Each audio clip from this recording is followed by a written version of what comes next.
Je pense que s'il y a une chose aussi que la pandémie a mis en lumière, c'est qu'on entend plus que jamais parler de la santé mentale des jeunes.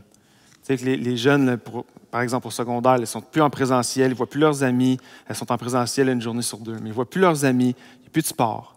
Ma fille qui faisait de la danse et de la gymnastique, elle n'a plus ça. Sur Zoom, ça marche très mal faire de la gym.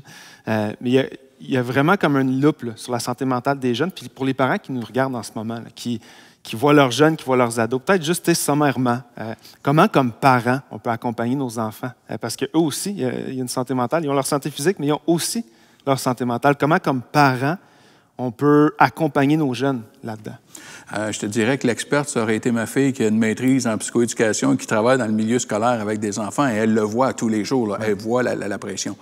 Je te dirais, la première chose, c'est d'écouter nos enfants, d'écouter leurs souffrances.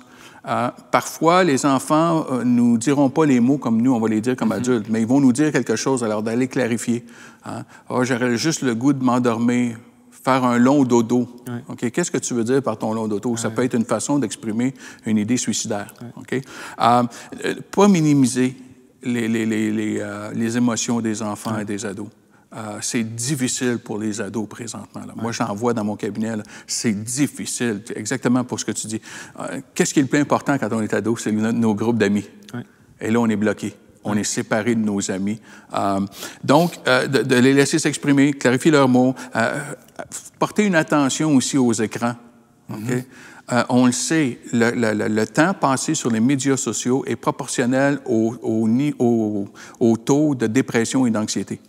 Okay? Et peu importe ce qu'on écoute sur les médias sociaux, okay? Il y a toujours un effet dépressif parce que c'est toujours la comparaison. Okay? De faire attention aussi, qu'est-ce qu'on expose nos enfants comme information? Okay?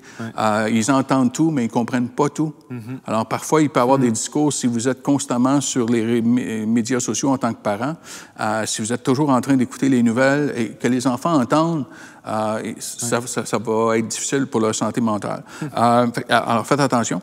Et de se souvenir que, bien souvent, l'état émotionnel des parents va être le barème pour les enfants de voir comment réagir. Donc, si les parents sont en panique, c'est possible que les enfants vont se sentir en panique aussi. Si maman et papa sont paniqués, ils vont sentir. Alors, juste d'avoir cette conscience-là, faire attention à quoi on les expose et de faire attention et de les écouter et de ne pas avoir peur de dire « j'ai besoin d'amener mon ado ». Bon, il y a tel jeune aussi là, qui est là juste pour les ados, mais de dire « on a besoin d'aller voir le médecin ».